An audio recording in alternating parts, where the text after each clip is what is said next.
All right, everyone, thank you very much for joining our Technical Friday Stormwater Management Control Ordinances and the Inland Flood Protection and Enhancements. My name is Mike Pissarro. I'm the Policy Director for the Watershed Institute. And a couple webinar logistics as people are starting to still trickle in. We are recording. We will be sending the recording out to people. And it will be available on our YouTube channel for people who want to follow up with it. If you have a question, please use the question and answer feature in Zoom. It's usually on the bottom of your screen if you are using the app. Please put that in there and we will address questions. Usually we do questions at the end, but if something pops up that I think needs to really be addressed, I will interrupt and we'll do that. Couple of things. So if you are an attorney and you want CLE credits, we are able to provide those. You will be getting a form in the chat for the attorney verification form. Please pay attention. I will be giving out a code during the webinar. Please record that and return the form. Please return your form before we release the video so we can give you credits for this course. Also, we have applied to for CEUs for professional engineers. I believe that has been approved, but I have not received that letter as of yet. They're waiting for payment. So please, there is a form for engineers. Please fill that out and return that before we release the video, and we'll send you your attendance certificate for that so you can get PE credits as well. We will be providing the PowerPoints. Those are in the chats of today's presentations. I'd like to thank our sponsors, the American Littoral Society, the Association for New Jersey Environmental Commissions, and the Pinelands Preservation Alliance have sponsored, co-sponsored this program for us today. And I also like to thank the support of the William Penn Foundation, which grant helped fund the drafting of the enhanced stormwater model ordinance and the technical assistance and support by Princeton Hydro and Clay Emerson in getting this together. All right, land acknowledgement. We recognize that the land and water now under our care is the traditional and ancestral territory of the Lenape. We pay respect to the Lenape peoples, past, present, and future, and their continuing presence in the homeland and throughout the Lenape diaspora. We respect their knowledge, culture, and tradition, which have contributed to the conservation of land and water. Speakers, I'm not going to go through the bios. We have Dr. Clay Emerson and myself. So we'll be going through. These bios are there if you're so interested. Our agenda, we're going to try to keep as close to this as possible. As I said, there's a lot of information, and I'll warn you, we will likely go a little bit long today and hope you can stay with us. Pri, if you could put the links back in, people who have joined after the links went out may not see them. All right, and now I'm going to turn this over to Dr. Emerson to talk about the inland flood protection regulations as they apply to stormwater management.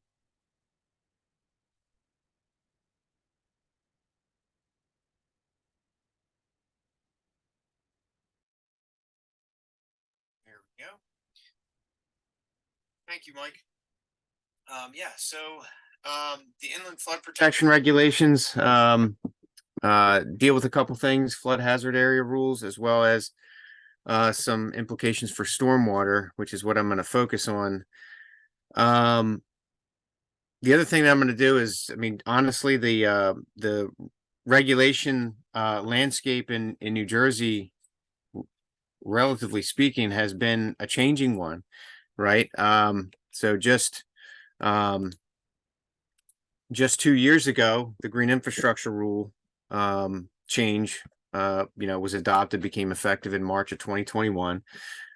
Still relatively new to many designers and reviewers alike. has made notable changes to stormwater management applications, most intended, some not.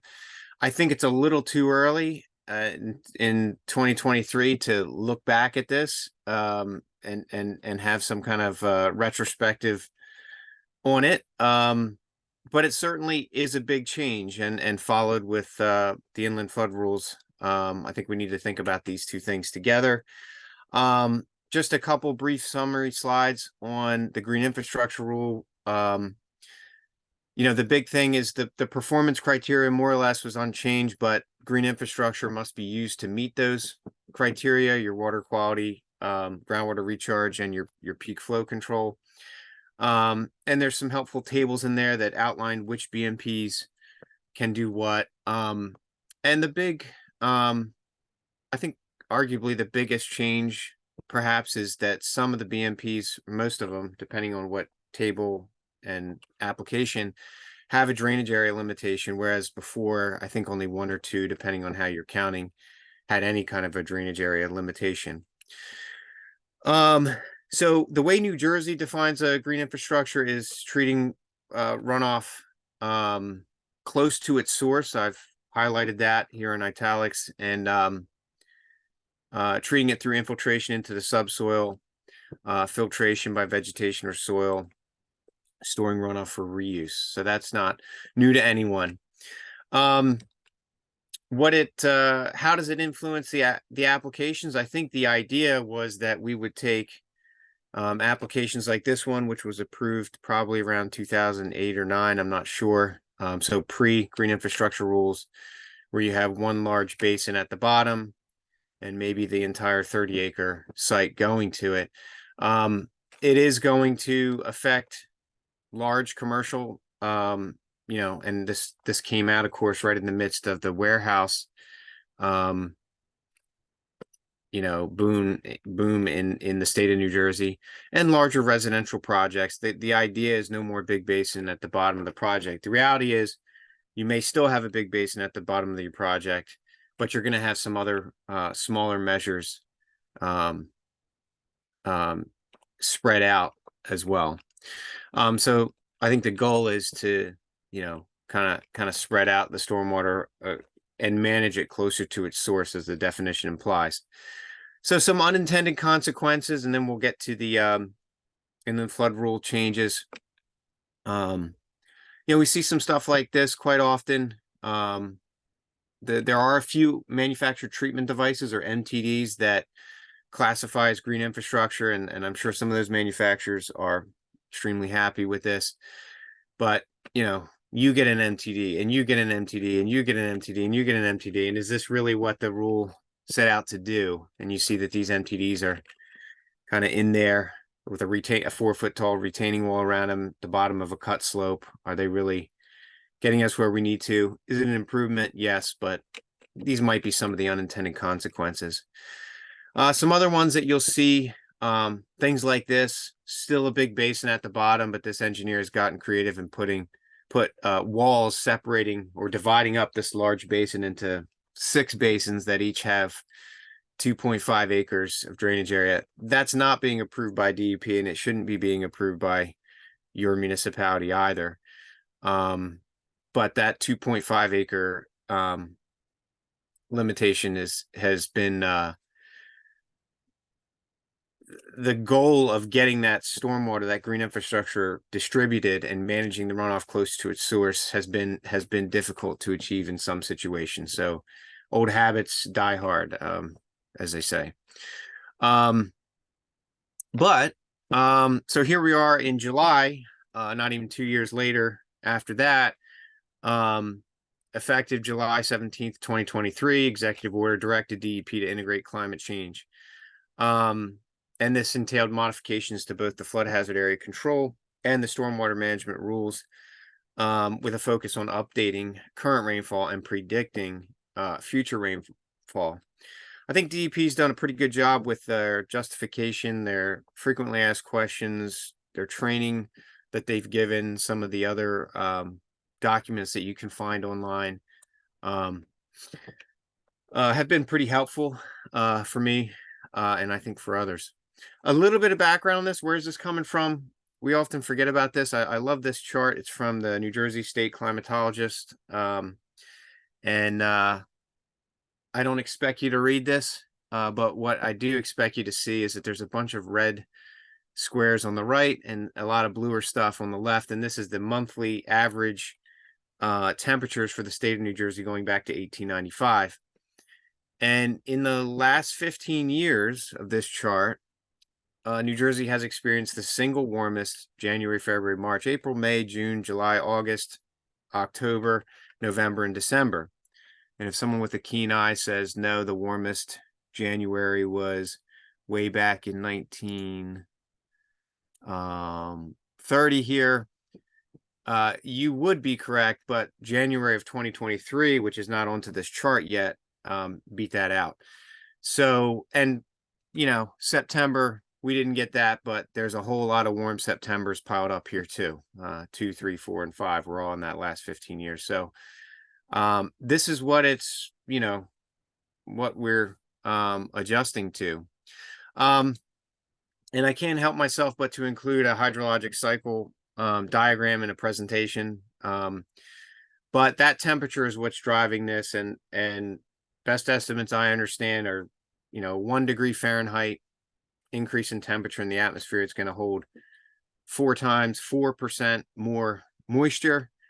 And so if we start to think about the atmosphere as a sponge, that sponge is getting, you know, bigger or thicker, and it can hold more water. So the extremes, both intense precipitation, which is what we're here to talk about, and droughts or longer drier periods, I think is what we need to expect. And I think we've seen that, especially in the last like 7 or 8 years, it seems like to me. So if we think about the atmosphere as a sponge, I had to find a way to incorporate him into this, but it's kind of getting to be a bigger sponge, if you will. So what did DEP do about this? Well, they commissioned the Northeast Regional Climate Center at Cornell to conduct 2 separate studies, and they're separate reports, in fact. One is to update the NOAA Atlas 14 data to 2020, which is a 20-year update. Predict future intensities out to 2100, essentially, in accordance with the executive order. So you see the map that was, you know, initially released with some of those new DEP releases. If you dive into the studies, it's a whole new world of you know, meteorologic science and things that do appear pretty complicated on the surface, and I think in fact they are, and it's downscaling these climate models, and there's a lot to it. And so they have charts like this that show kind of where these numbers come from, and this summarizes the 2-year and the 100-year at different durations. I don't know what the difference between a 24-hour and a 1-day is. I don't know if that was a typo in the caption for this, but in any event, what you see on the x-axis here is the years leading up to 2020. That's important, and a lot of people, you know, there's been a focus on Hurricane Ida, but I want to point out that the rainfall that occurred in Hurricane Ida, that was, you know, certainly, especially for some of the middle northern counties, was, you know, tragic, horrific, extreme, whatever word you want to choose. It didn't go into these calculations. It wasn't factored in because they didn't account for, although the study was released after Ida, Ida happened after the data that they used encompass. So you could, again, dig a little bit further. This is kind of like the state average for the 100-year, 24-hour. I want to point out that the studies assume kind of the moderate climate change scenario in terms of greenhouse gas emission, the 4.5 representative concentration pathway. 4.5, you know, is like the watts per meter squared or whatever, and I forget what the concentration is, CO2 650 or something. But and anyway, it's kind of the moderate scenario. It's middle of the road as best we know right now. So Hurricane Ida, of course, you've all seen this figure too, which shows rainfall totals for that storm. You know, obviously a serious storm, 30 deaths, 12 major rivers exceeded 100-year return interval peak levels. But what this map doesn't show, and I think in the engineering community in general, we're all guilty of this, there's been a focus on the 24-hour duration. And certainly you can see that there's a good portion of a few counties here that in a 24-hour duration mindset hit that 100-year mark. But you look at things like at Newark here, you had 3.65 inches in 1 hour.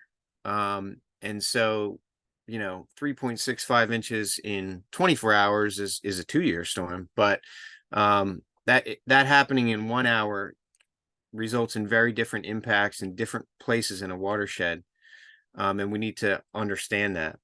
And one thing that we've been seeing over the since 2018, I guess, to be fair, are these isolated cloudbursts, you know, small, acute, highly intense, short duration rainfall intensities that sometimes don't even make the news.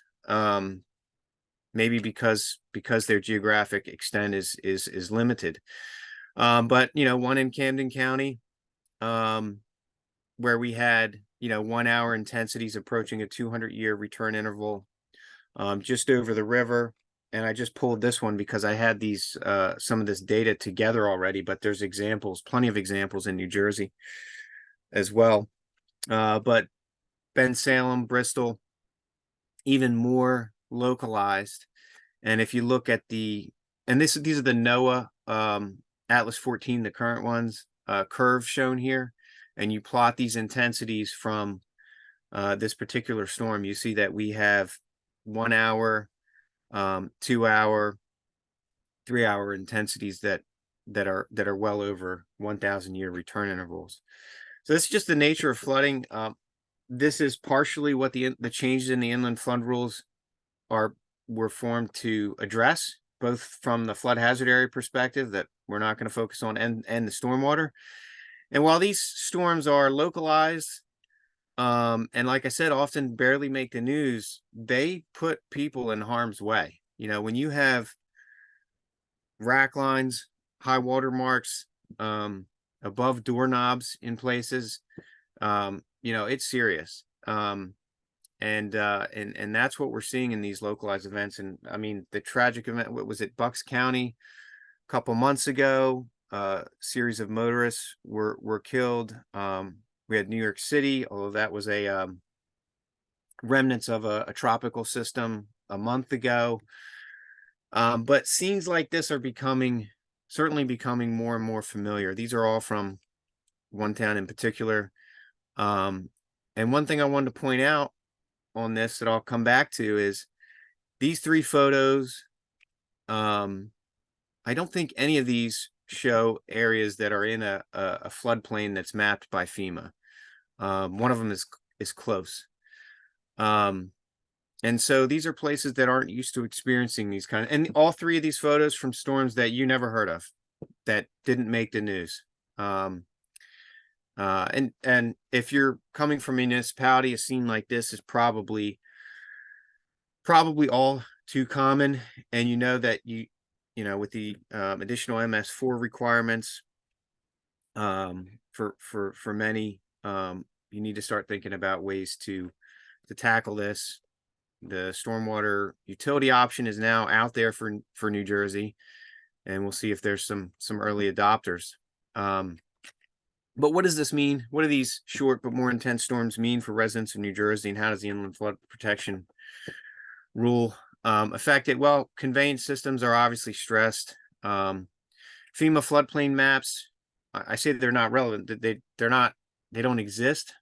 This concept of urban flooding is not new, but it's becoming more and more recognized. But because people, engineers like myself, certainly lay people, the mindset is, if you're in a floodplain, flooding is something you have to think about. If you're not, then you don't. And as we get these shorter duration intensities where the drainage systems are not streams with floodplains, they're drainage infrastructure from 1952, those impacts, those flooding impacts with these shorter duration storms move up and up into the watershed, into places that people aren't accustomed to, aware of flooding. So we have plenty of people, homes, and property that are at risk. So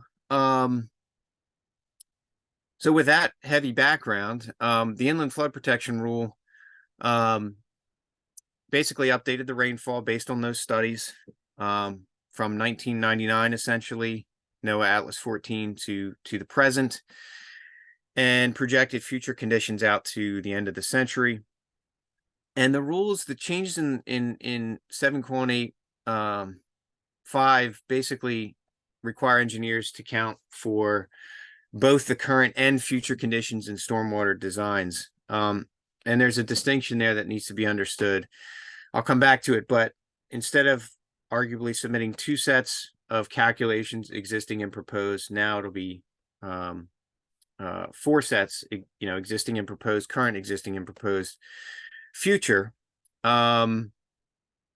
And I'll talk about what that means in terms of the actual stormwater systems in a little bit of detail. It also got rid of the rational method, which, I never thought I'd be saying that in 2023, but kind of hung around because people were used to doing it. I think that's still being accepted for pipes and inlet sizing, as far as I understand, but for BMP sizing altogether, it's no longer acceptable. It shouldn't be, and it's taken a while, but and then there's been some corresponding BMP manual updates that were necessary. So they're doing a good job keeping that stuff up to date. And so if the layperson is watching this, I couldn't help this, but Doc, are you telling me that the precipitation data we've been using for the last 20 plus years has been out of date?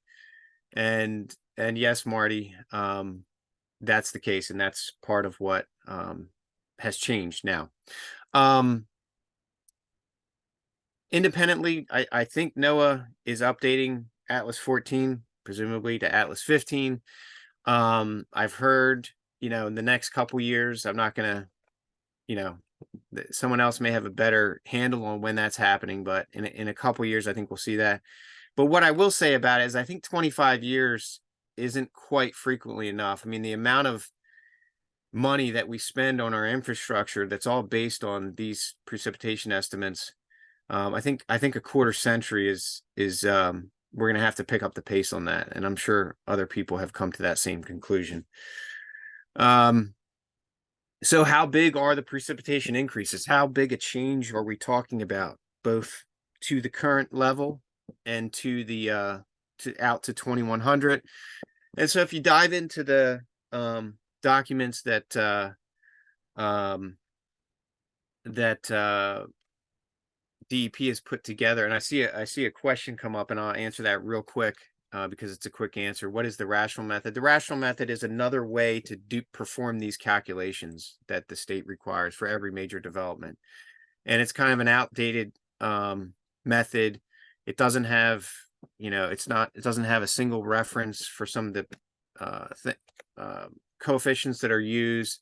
There's a bunch of other problems with it that we probably don't need to go into, but it's just an alternative method that the state has determined, and others, isn't good enough for game day, so to speak. We have better methods, easier tools to use those methods now. It was something that was kind of more of a back of the envelope calculation that was easier when we didn't have software and modern software and tools that we have now. But we can all forget about it at this point. So how big are those increases? We've seen the map. While DEP chose the moderate climate change scenario, they did go with the kind of upper level of what they called likeliness, which is like the 83rd percentile from the study. and what it meant on a county by county basis. So these tables are embedded in the rules. I've just kind of color coded them so that I could see what they mean for different counties a little clearer. I might win the award for most numbers on a slide ever here, but if we can just, you can isolate the 2-year storm. So on the left, the table on the left is the update from to the current year, to 2020. And you can see these are basically all increases. There's one decrease that stands out in Burlington County where the correction factor that you would literally multiply to the current NOAA Atlas 14 number is less than 1. But on average, these are all greater than 1. And on average, it's a 1% increase for the 2-year, a 3% for the 10-year, and a 6% on average increase across the state on a county basis. But you can see that some of those increases, most notably for Warren County, you see a 15%, Hunterdon County. So I think those northern counties are seeing the biggest increases. Now, if we take this out to 2100, again, this is a summary of the study. And this is this table is what's been put into the rules. You see that the increases are more substantial. So on average, the 2 years going up 20%, the 10-year about the same, and the 100-year 37% with the biggest percent increase. A 1.5 adjustment factor, I think, is what the rules call it. I think the papers call it a change factor or something like that.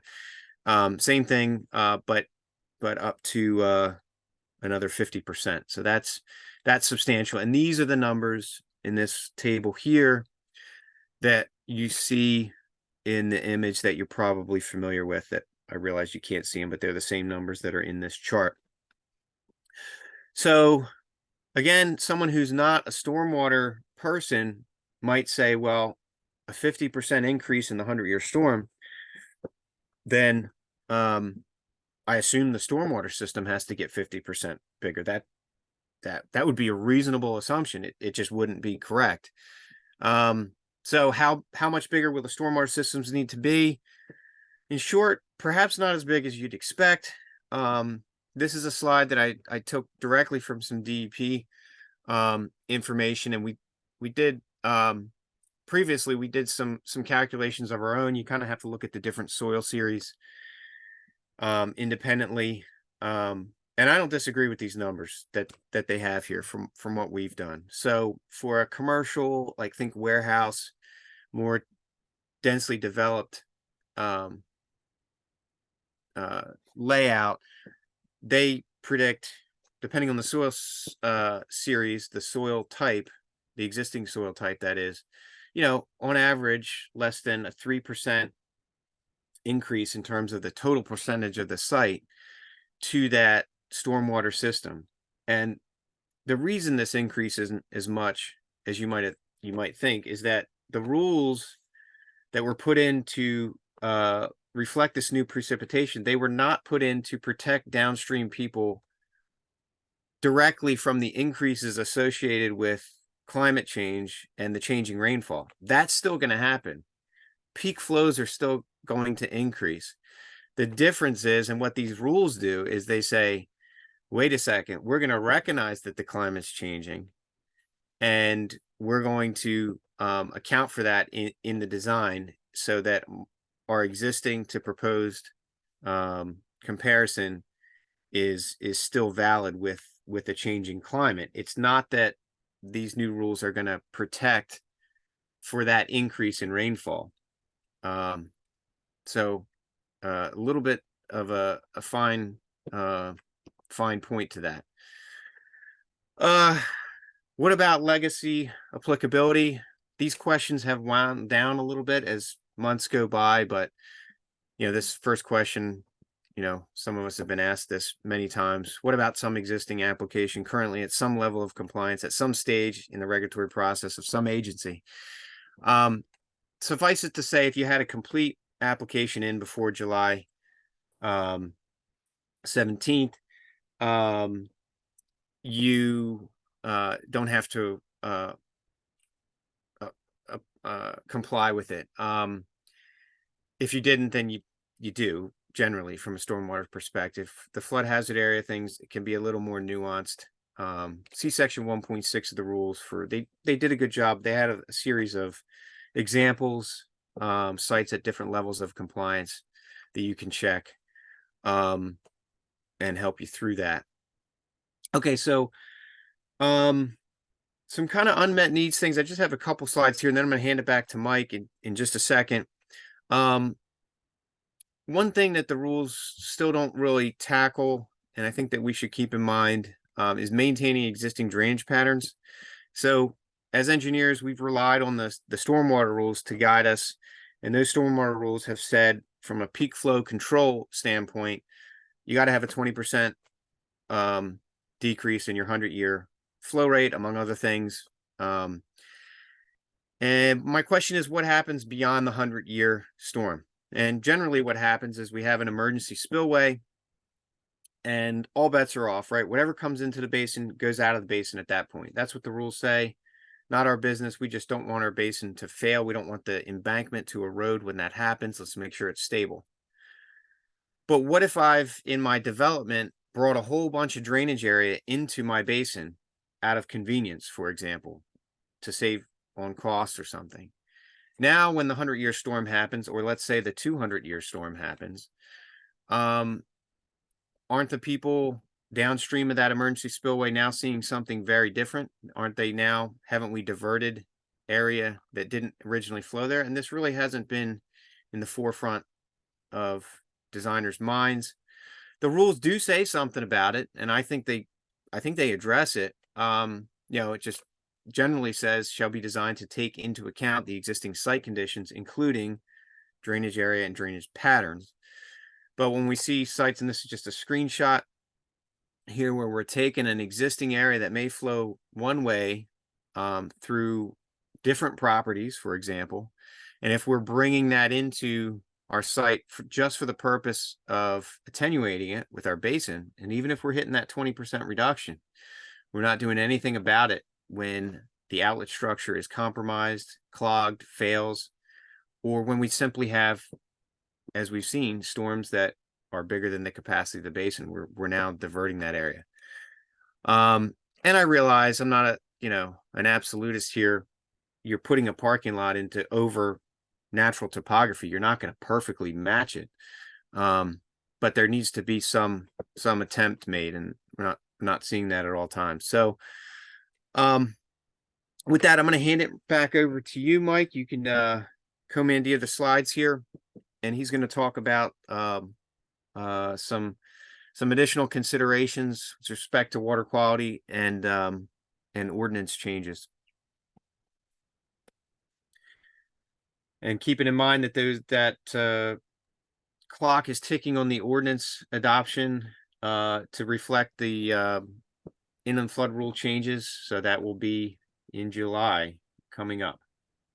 Thank you, Clay. I appreciate that. And oops, sorry.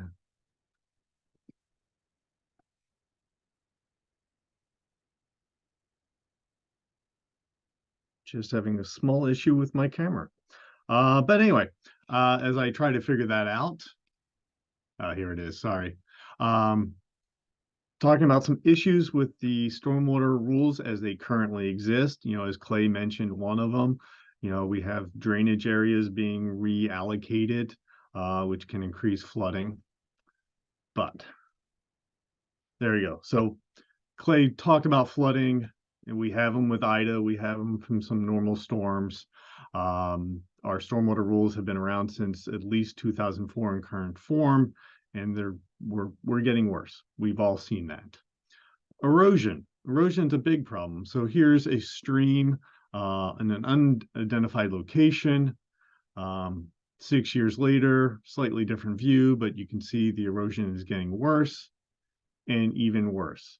And so, that is putting people at risk. That is increasing additional sediment and pollutants into our streams. And a lot of this is because how we are managing stormwater. And then we have to talk about water quality. Stormwater management, as it is today, is a water quality permit. It is an obligation to reduce pollution. So this is a slide from New Jersey's Integrated Water Quality Assessment Report. It is released approximately every 2 years. And so that orange for aquatic life, and I'm just gonna sort of highlight, you see most of the streams that we monitor are not healthy for aquatic life. And this is the 2018-2020 report. And if we go back and look in time, the 2016, again, a lot of red for aquatic life. And again, in 2010, a lot of red for aquatic life. So we have a longstanding trend that we are not meeting water quality standards. Our waters are not healthy enough for aquatic life. They're not healthy enough in many instances for recreation, fishing, boating, swimming. And that's a longstanding trend. And what DEP has said and what the EPA have said over the years, we're having declining water quality trends. It is in large part from our urban areas, the way we are managing our land. So again, another slide. Again, it is us. We are causing this pollution. It is not necessarily waste treatment plants. It is not necessarily industrial processes that is causing a lot of the existing problem. There are some legacy problems. There are some legacy issues that we have to address. But largely, it's how we are managing our land going forward. That is the problem. And why do we care? So what are some of the issues? So as those water quality charts show, we're not stopping water pollution. We at best are slowing the degradation, but we're not reversing it. We are not meeting water quality standards. Only large developments get stormwater management. So under the rules, if you are disturbing an acre of soil or creating a new quarter acre of impervious surface, then the stormwater rules apply.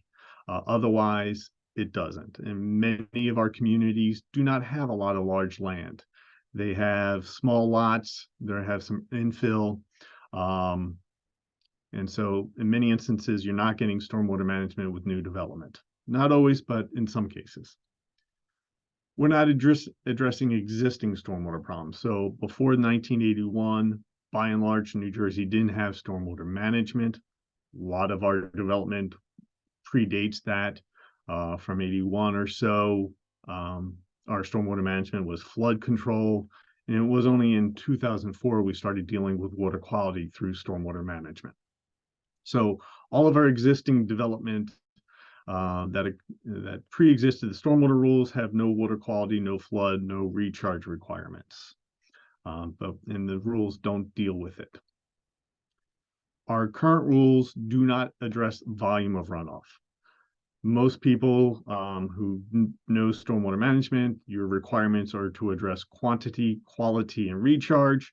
The quantity is really a misnomer because what we're really dealing with is the rate by which stormwater runs off our site, not the volume. In fact, we are in most cases increasing the volume that runs off our sites. And in practice, our rules do not address stormwater management on redevelopment sites. So if your site predated the stormwater rules and it had no stormwater management, when you redevelop that site, in many, many, many cases, you do not have it afterwards. Now, technically, you have to meet the rules, but what you have to do to meet the rules is either super simple or non-existent. And we'll go a little bit into that. But so that's sort of high level, the problems with the current stormwater rules, and why we have come out with the enhanced stormwater management ordinance that we're here talking about today. And so what are those components? So major components of the stormwater enhanced ordinance, and this is version 2.0. We came out with version 1 after the green infrastructure rule. Was we redefined what the triggers were for major development. We created a minor development requirement to address smaller developments. We address redevelopment. We have low impact design requirements. We incorporate water quality considerations into the design of stormwater management. We're addressing volume by having a on-site retention standard and some additional enhancements in the analysis that has to be provided to land use boards and reviewers so that we are getting a better understanding of the impacts. And then a permitting and reporting requirement. Municipalities have a requirement to make sure that all publicly and privately owned stormwater systems are being maintained or in functioning. So here's a way in ordinance to put in a system to make sure that's occurring. So high level components. Major development. As I mentioned, right now, major development is 1 acre of soil disturbance. We are recommending dropping that down to a ½ an acre of soil disturbance with the enhanced ordinance. Right now, the existing, if you don't create a new 1/4 acre of impervious cover, and in fact, actually a new 1/4 acre of regulated motor vehicle surfaces, you don't have to do water quality treatment. And so we are saying it should be 5,000 square feet of impervious cover, regardless of whether it's motor vehicle or non-motor vehicle, patios, sidewalks, roofs.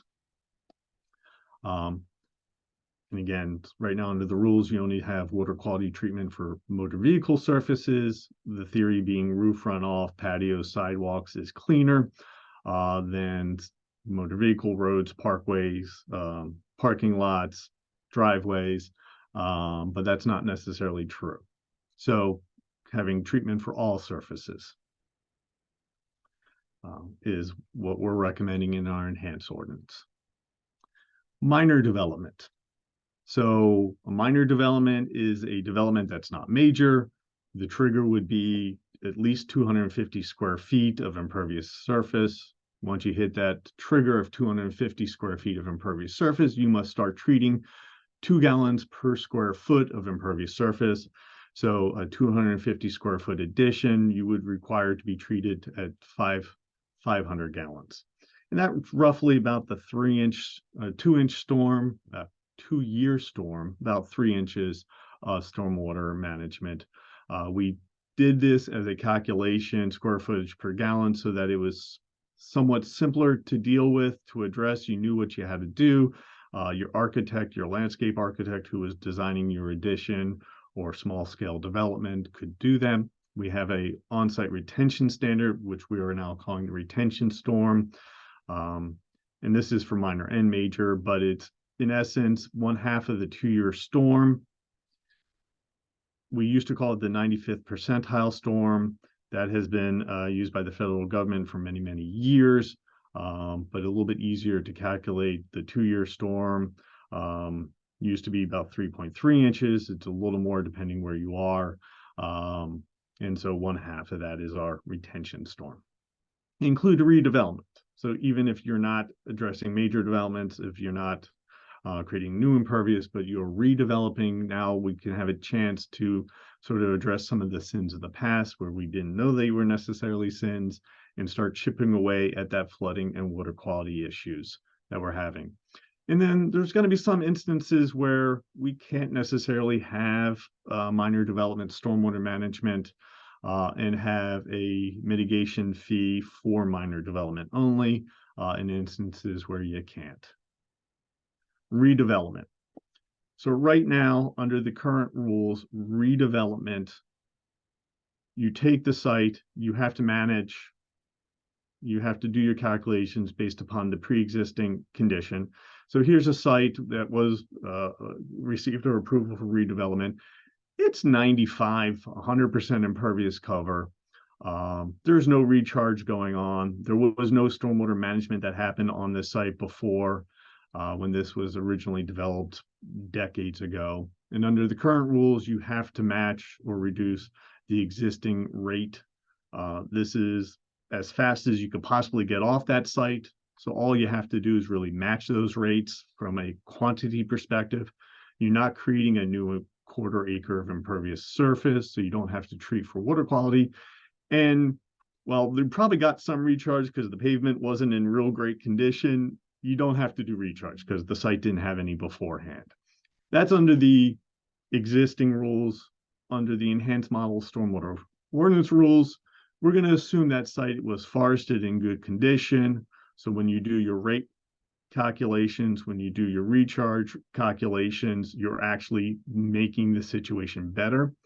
We're assuming there is no impervious cover, so all proposed impervious cover is new. And so in essence, we're requiring you to design this site as if it was a greenfield.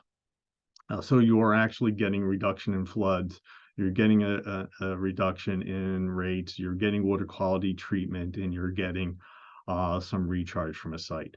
And a lot of redevelopment sites nowadays are not 100% impervious.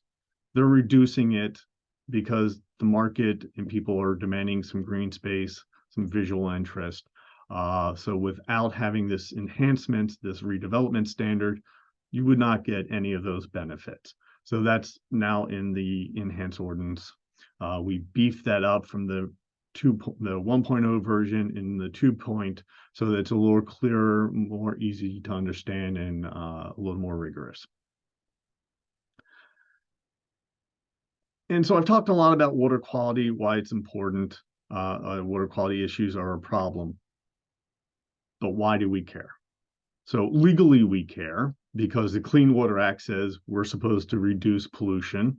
We're supposed to have restored all waters by 1983 and stop the discharge of pollutants, which stormwater is, by 1985. I have those in red because we kind of failed. We're still releasing pollution. And as this earlier slide showed, all we're doing from a stormwater management perspective is reducing the rate by which we're making things worse. And we also have to deal with water quality because the new MS4 permit, the Municipal Separate Storm Source System permit that DEP issued in January of this year, requires towns to address water quality.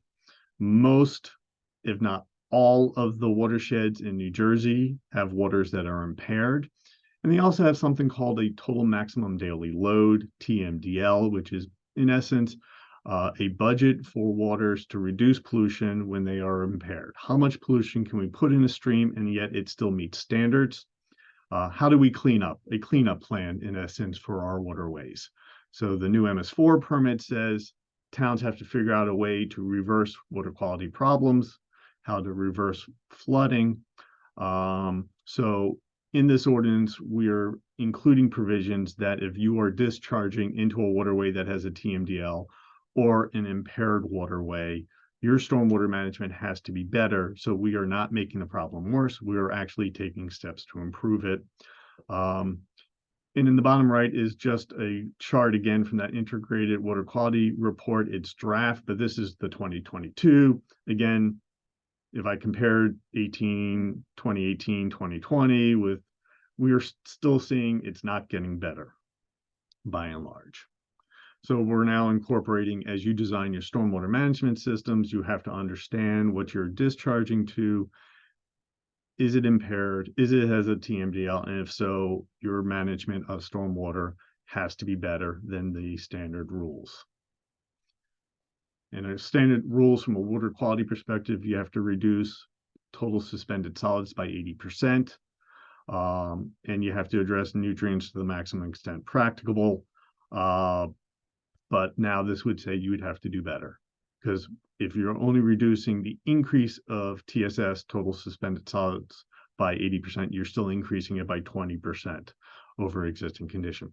Low impact development techniques. That's an additional thing we're bringing back. The stormwater rules used to have something called the non-structural strategies. No one knew exactly how to meet them, but I think it's important we bring it back. And it was in version 1, it's in version 2. You know, here's a picture of a site that was completely cleared. It had been forested, it had been treed beforehand.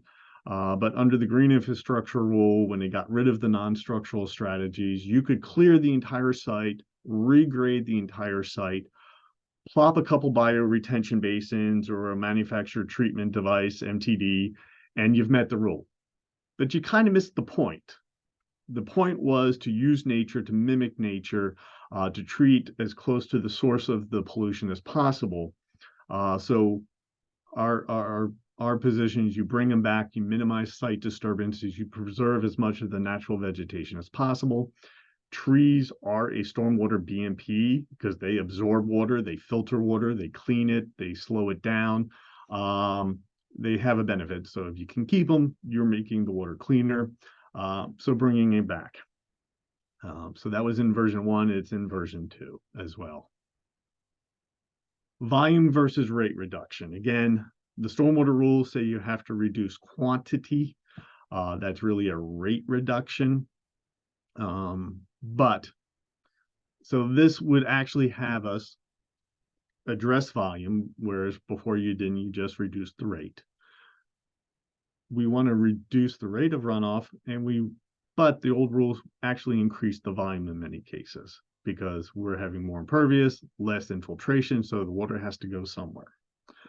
So we have the on-site retention standard, which in the old version of the rule used to be called the 95 percentile storm. Again, that is roughly 1/2 of the 2-year storm, adjusted for 2100. And then we have in there a quantity analysis. So under the existing stormwater rules, there's like 3 or 4 different ways to do your quantity reductions. One of them requires you to take an analysis of your upstream and downstream impacts. No one has ever done that. We are saying whatever in the enhanced ordinance, whichever way you want to calculate your quantity reductions, you still have to do an analysis. Is this project going to increase flooding, to your neighbors downstream? And if so, you need to do better. So that is in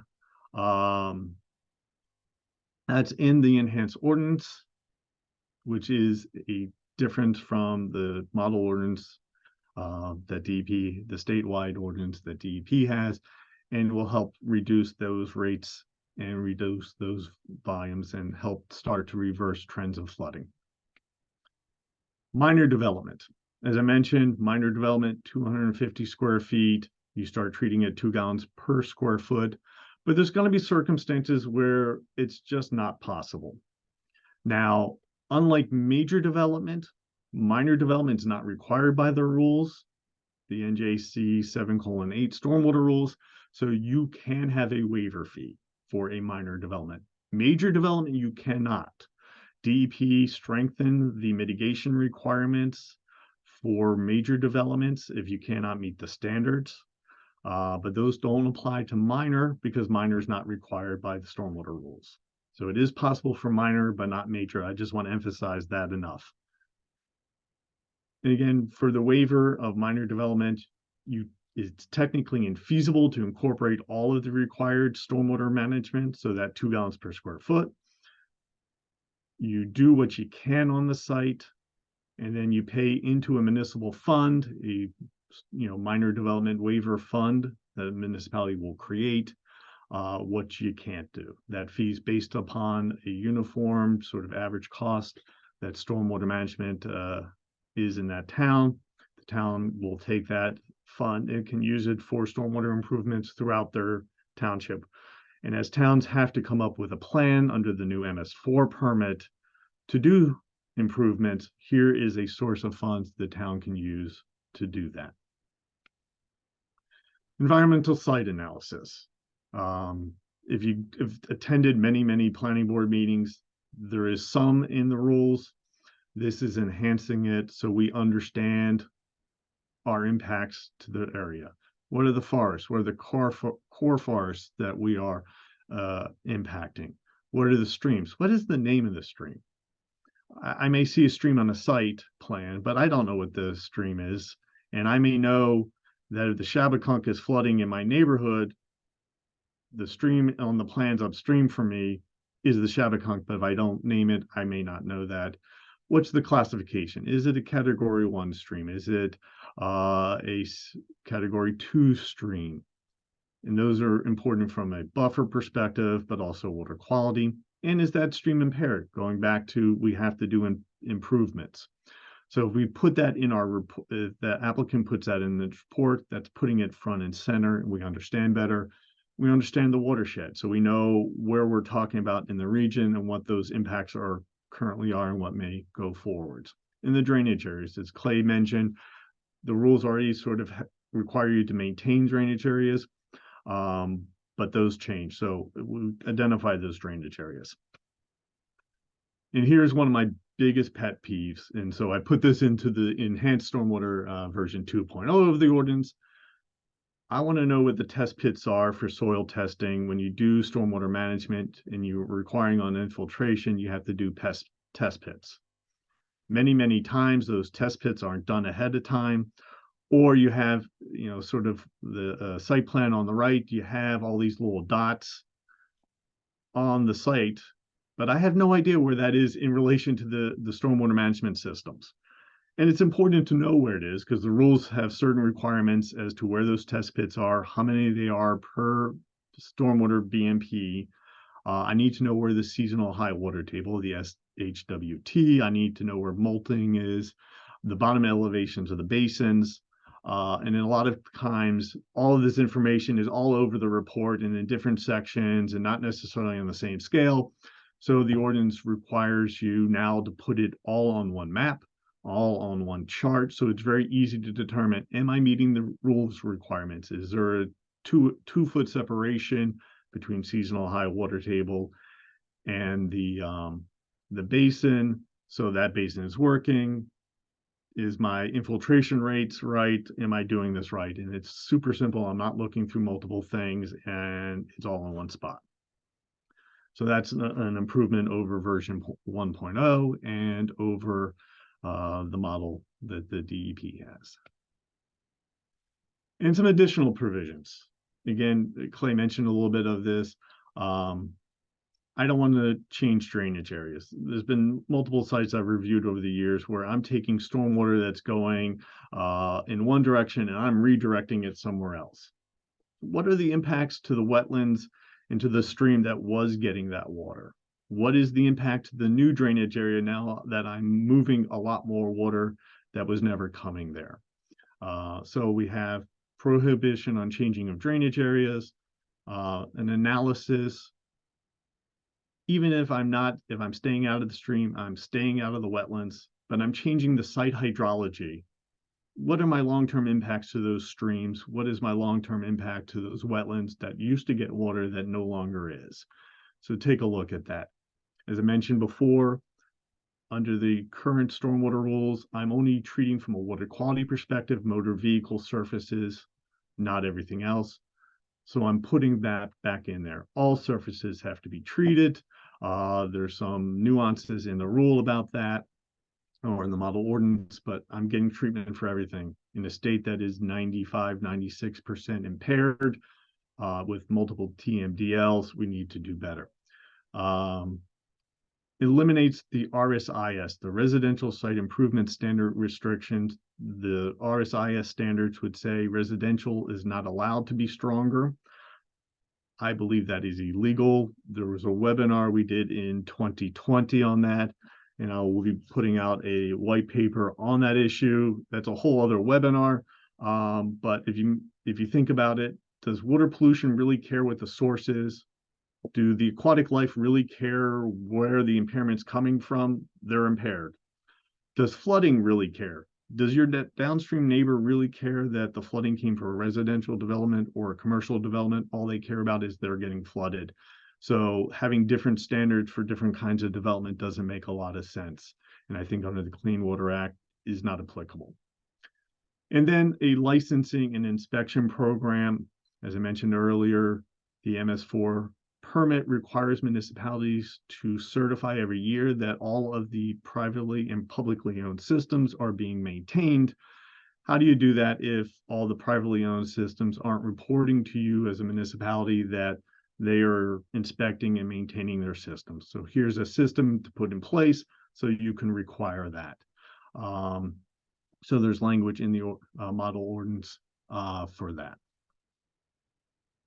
And then, because there's always questions. So we've been doing enhanced stormwater management discussions at least since 2016, 2017.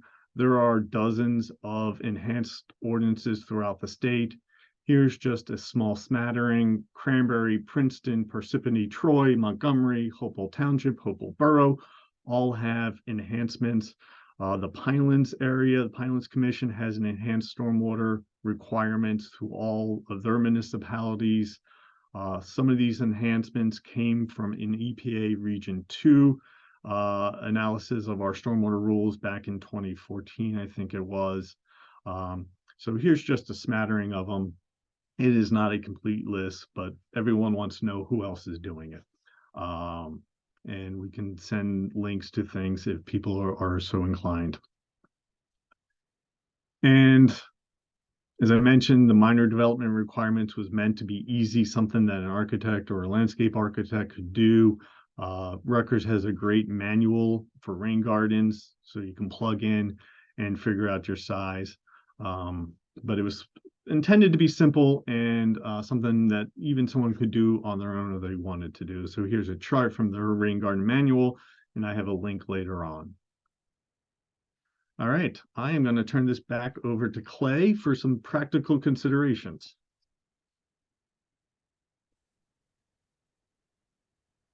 Right. And before Clay, you start, for those attorneys in the room, your verification code is 110223.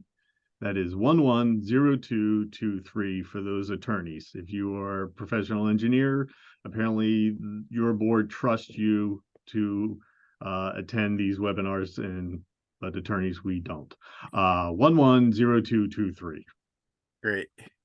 All right, thanks, Mike. So yeah, to wrap up here, with some practical considerations, general observations of doing some of the things that Mike talked about, specifically lowering the threshold of major, creating a minor development. So I guess the first, I always like to have kind of the background, the why. So this is without something like he's proposed, and I understand there's things like zoning as well, but this is hands off. This is often what's happens. This is people building their castle, living the American dream. You have a development post World War II, cookie cutter houses, quarter-acre lots. They all looked exactly like this, same roof lines and everything. And, over time, and that starts out at 16%, and probably there was no stormwater management in a 1950s or 60s development in the first place, of course. But over time, these same homes, with additions, and we even saw a question in the comments about, pool, deck, detached garage. This guy's uncle works at the concrete plant, got a deal. This is what happens, and the death by 1,000 paper cuts thing comes to mind. But you're taking quarter-acre lots that were 16% impervious, and they're over 60% with that impervious cover creep. It tends to just go in one direction. Another really important thing, the nitty-gritty when it comes to tackling this, perhaps at your municipal level, is we're used to big developments, major developments, the 1 acre, the 5 acre projects. Most of those major developments have, not all, but most have a stream nearby, a drainage swale, or some kind of existing drainage infrastructure, either on the property or immediately next to it at the downstream end of the property. But as you go further up and your site, so to speak, gets smaller and smaller, the less likely you are, I think exponentially, the less likely you are to have a swale to discharge to connect to a pipe system. You're more likely to be landlocked. So here's an example of these two lots that were subdivided, one into two. You can see a flag lot was created. This flag lot has 1, 2, 3, 4, 5, 6, 7, 8, technically 9, or if you want to count this one, 10 different lots that abut it. And it doesn't have a swale to discharge to, a stream to discharge to, or any kind of pipe to discharge to. So that's a challenge. The other challenge is that, kind of by nature, although it's, one of the things that we try not to do, but a stormwater measure itself concentrates flow. If you're putting in a rain garden, you're bringing water from a large area into a central area, and it's probably going to leave via a central single point, perhaps a level spreader, but still, I'm not saying that's a problem in of itself. It's just a challenge that needs to be faced. So you really need to look at stable conveyance to downstream properties. Can be a concern, and we see here that it was able to be successful here actually, and this was pre-Ida, and there was another big storm that happened here, and these systems performed extremely well. No evidence of concentrated flow leaving the properties any more than would have left or passed through in this case. And that's another consideration. A lot of times, being a landlocked property, you might not have a discharge point, a finite discharge point, a stream, a pipe, and you probably also are accepting some sheet flow from one of your, in this case, 8 or 10 neighbors.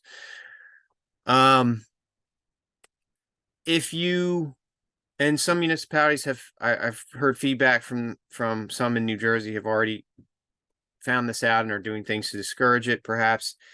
But if you just let the developer or the homeowner decide, they're probably going to put in a subsurface bed, a dry well system, something like that. There's good things with that, and there's bad things with that. I've already seen a comment about cost, maintenance, awareness, inspection. All those things are decisions that need to be made. One other tool as we wrap up here, that I've already referenced here, practical considerations on the site scale. If you're a municipality, you have other tools at your disposal. You can go out and see sites, things like that. But I will point out the aerial imagery, the widespread availability of aerial images, is a really useful tool. Especially if you don't like getting up from your desk, but the resolution is increasing. The frequency of the flyovers, or of the images themselves, is increasing. So this, for example, was the development we were assisting a township with to do a municipal review for stormwater. They have a smaller threshold. And we received the permit application last month in October. And the first thing we did was check the September aerial and found that, well, I'm glad they submitted the permit. Looks like they're halfway through the construction process at this point. Good to know. So that's just getting more and more useful. You're probably already tied into that and aware of that, and that's good, but it's becoming a useful tool. So yeah, a lot of other considerations. Obviously, we could fill a whole webinar just on this topic and other homeowner level, small scale, minor developments, if you will, lessons learned, and things to learn from. But with that, I know we've got, Mike, quite a collection of questions here. Some of them are kind of rapid fire things that we can discuss. All right. But I'll let you take it from there. I'll Okay. leave the screen up. Clay, I'm going to throw the first question to you. What is modeling? Sure. So I saw that one come in. So that's the term that we use to describe indications of that seasonal high water table. So the water table goes up and down with the season, with the weather. And when we dig those test pits that Mike was talking about that were so important to designing our systems, we look for things in the soil, look for these color changes that are called redoxamorphic features. You'd have to pay extra to use that word, Mike, but he went with modeling instead. But it's just a blotchy color pattern that a soil scientist or an engineer who's done it before knows how to recognize. Not something that someone who hasn't done it or hasn't been trained should try to do. But yeah, it's just our indication of, if we dig a hole in August, we can look at that soil and have confidence that come February or March, when the water table's up, we'll know how high it gets. And that's an important consideration. Because if that is too high and your basin intercepts it, it may not infiltrate correctly and it may not drain correctly. Is that Correct. So, And it's not where you want to put your basement either. no. I'm gonna go back. I mentioned it, but just want to make sure clear. Version 1 of this ordinance released back in 2020 talked about the on-site retention standard being the 95th percentile storm. We're redefining it a bit. It is now I'm calling it the retention storm, and it is 1/2 of the 2100 adjusted 2-year storm. So I cannot do math, and I'm not going to ask Clay to do math on the fly, but currently the 2-year storm is 3.3 inches in Mercer County, so it would be 1/2 of that. A little bit easier. It allows for adjustment for where you are in the state.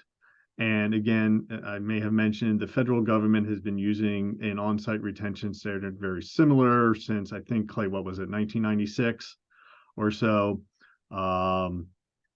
So it's been around, it's been done. And again, to help address sort of the flooding issues and the fact that our rules don't really deal with volume. I put it in the chat, but I'm just finalizing the enhanced model ordinance, doing some double checking, make sure all the internal references are still accurate, and we will be releasing that available to the public next week. So that will be coming. Let's see. I'm going to take one. There was one in here. Yes, DEP does have a model ordinance that is available. We'll send out the link. And what I did in the enhanced ordinance, there will be a track changes so you can see the edits I made to DEP's model ordinance. They revised it in July to account for the inland flood protection rules. Those changes are in red. Our changes are in green. My hope is when I convert this to a PDF that's available and stays, but we will have track changes so you can see it. Then there was a question about the MS4 requirements to address water quality. When does a town have to comply and how will they implement solutions? So DEP with the January 2023 MS4 permit came up with what's called the Watershed Improvement Plans. And that is a 5-year process, probably a whole other webinar we can do on Watershed Improvement Plans. But years 1 through 3 is a mapping and inventory. The township takes stock of what they have, what the drainage areas for all their inlets, where all the pipes are, where all their stormwater systems are. In year 4, the township develops a plan to improve water quality. And then in basically the end of the year 4, beginning of year 5, finalizing that plan for actual implementation sometime in the future. But it's super important that towns start to get a jump on that now. And I will put a plug that towns start thinking about it regionally, so that they take opportunities that may not be available in their town. But if they think about watersheds, because watersheds aren't municipal, they are multi-municipal, multi-county in many cases. They take those opportunities to figure out solutions to reduce flooding and water quality. I suspect we will do it at a lower cost and more effective. I'll put in a plug. Clay had the slide earlier, but we have our Watershed Conference on February 23rd. It is all about regional and watershed plans, because again, I think as we develop these watershed improvement plans, it is important to think about it as a region versus the 5,000 municipalities by 5,000 municipality approaches in New Jersey. Let's see. We will be sending out the recording later next week. If you need CEUs, CLEs, or PECUs, please give us your forms before we send out the video. And then, Clay, I don't know if you have thoughts on this, but does the minor development recommendation impact things like a homeowner adding a pool? My position is yes, that is impervious cover. With very little capacity in many cases to add additional storage. So, and most towns would consider a pool to be impervious cover from a stormwater collection perspective. Yeah, and it depends on what you decide your threshold is, how big the pool is. frankly, Yeah. but And probably. I would say, one of the thoughts behind the minor development is you're adding an addition, you're adding a patio, you're adding a deck, you're adding a pool. You're doing that, and you're also doing landscaping. Very rarely do people add an addition and then no landscaping around it. And so by requiring green infrastructure, by requiring bioretention, sort of making you rethink, instead of having a flower bed, do I have a rain garden? Um, so I am doing double duty. I'm repurposing money I'm going to spend anyway on landscaping that is now helping me address my stormwater, that's helping me reduce flooding, that's helping me improve water quality. So it's not an add-on, it is just a repurposing of funds that you would normally spend as you are doing your improvements, your additions. All right. So there's a question of 36 to 40% increase in rainfall by the end of the century, with New Jersey's current annual rainfall of 48 inches. Would that go to something like 65%, 65 inches now predicted? Clay, that's math. I leave that Yeah, one to you. the short answer is no, not exactly. The annual rainfall is increasing, or has been increasing for some time in, I think, New England as a whole, but and the mid-Atlantic portions of it. But no, those factors are for those specific return period storms, specifically for the 24-hour duration. So yes, the total rainfall in this part of the country is increasing and will continue to, but not exactly at those numbers. All right. We'll see Uh, more. And Clay, there was a question, and we were discussing this before the webinar. What is it in the nature of Middlesex County that makes the stormwater correction factors one? Yeah, Um, I can give a quick Good. answer to that. That one was, I think, just for Middlesex County in the 2-year storm for the NOAA Atlas 14 update to bring it to 2020, to bring the old data we've been using for 20 years to 2020. A lot of things go into those numbers, a lot of things that I can't even begin to elaborate on.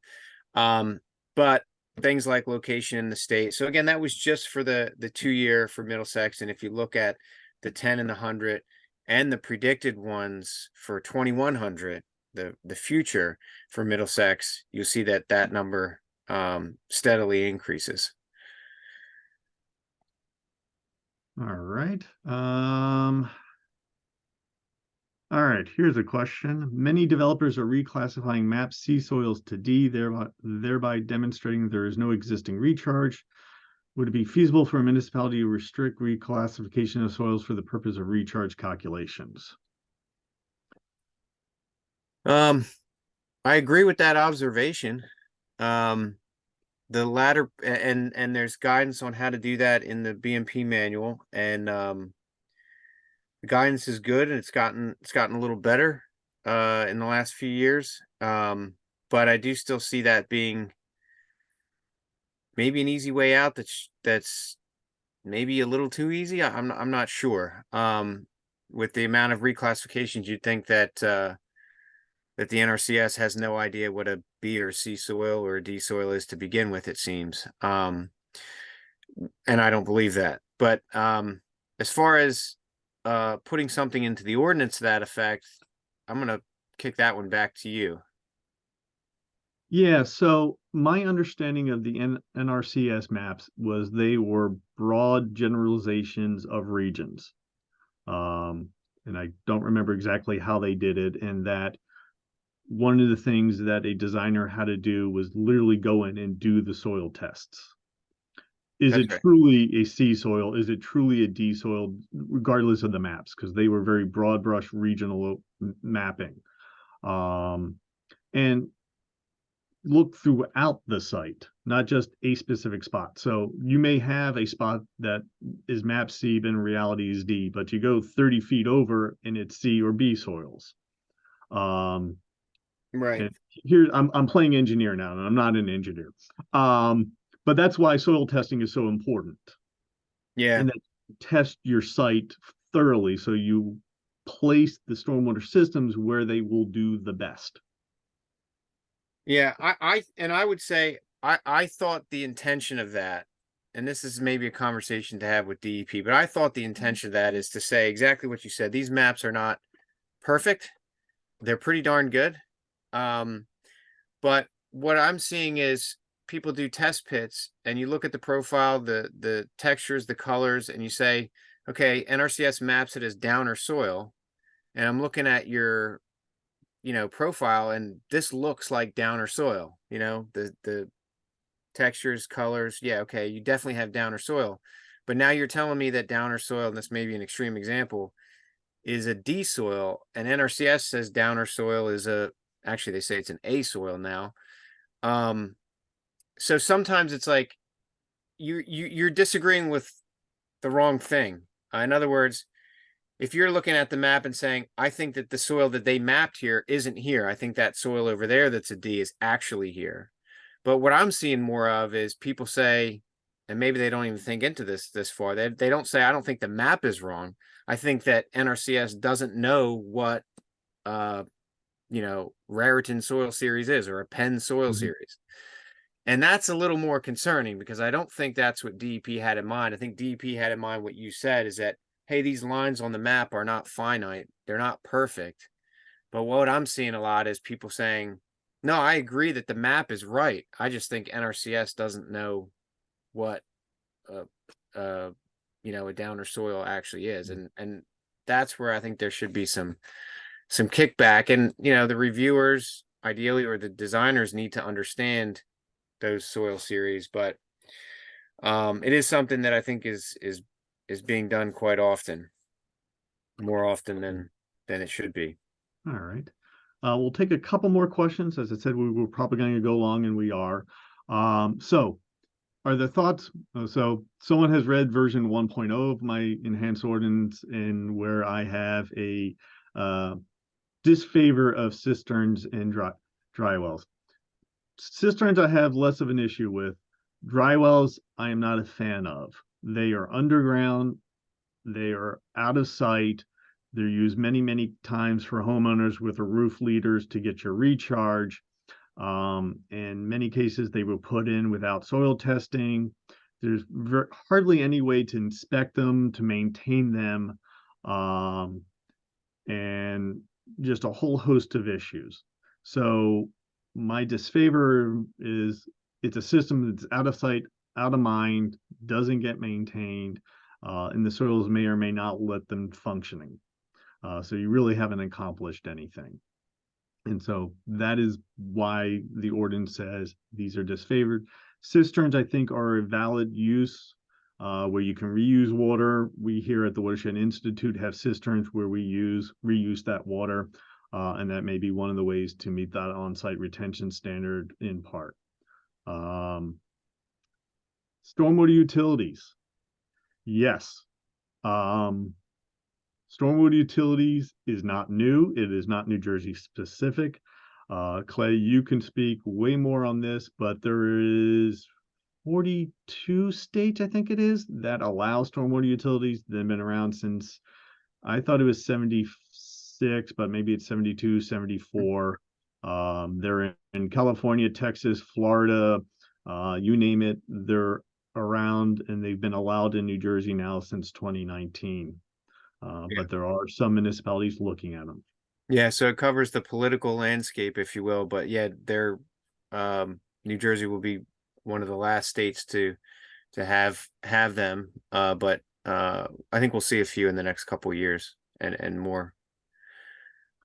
All right. And I think lastly, Jessica has asked about some additional training. Yes. So Clay, if you can go back one slide for upcoming programming, I will point out. So we have a Technical Friday again, focusing mostly for engineers, but stormwater design myth and misconceptions. Clay is going to be a speaker at that.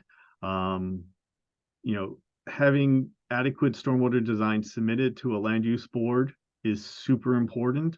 Making sure those designs are functional. For example, many times you don't see soil test pits.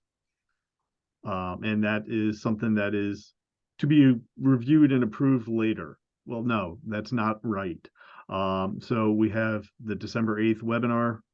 Registration should be coming shortly for that, where we get an understanding of best practices, things we are commonly seeing in the review so that we get better plans, better reviews, better approvals. We're always here at the Watershed Institute looking to provide some professional education to planning board members and engineers and attorneys, and we will continue to do that. And then, so I think with that, I think we are going to call it for tonight or this afternoon. I will say, as I mentioned, the enhanced ordinance will be released very shortly. If your town wants to have a discussion on the enhanced ordinance as they are going through the process, and one thing we both failed to mention, Clay, or I think we failed to mention, the inland flood protection rules require municipalities to update their stormwater ordinance by July 16th of 2024. So this is the time as you are reviewing your storm ordinance to add enhancements. I am more than happy and my staff to go and talk with municipalities about this. We did that as best as we could in 2020 and 2021. If we weren't able to help you, I apologize, but please reach out to me.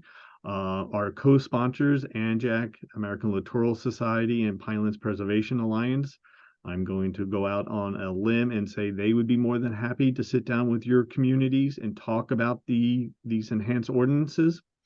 I will also mention Sustainable Jersey has a water gold standard, and one of them is an enhanced model ordinance, so you can get points for adopting an enhanced model ordinance. And there will be an upcoming webinar on that. New Jersey Future is also developing an enhanced model ordinance, sustainable. New Jersey Future and I will be having those discussions. I think it's February 6th. We'll be talking about that. But again, myself, Susan Bristol, who's our municipal policy specialist, and others on staff are here to try to help. We will try to go to as many towns as possible. And if necessary, this webinar is being recorded and will be sent out to everyone towards the end of next week. So with that, again, I appreciate everyone's attendance. I hope we answered as many questions as we could and provided the information. Clay, thank you very much for your time and insight. This process in revising the ordinance was fundamentally better with your input, and I appreciate that. So everyone, have a great day, and thank you for joining.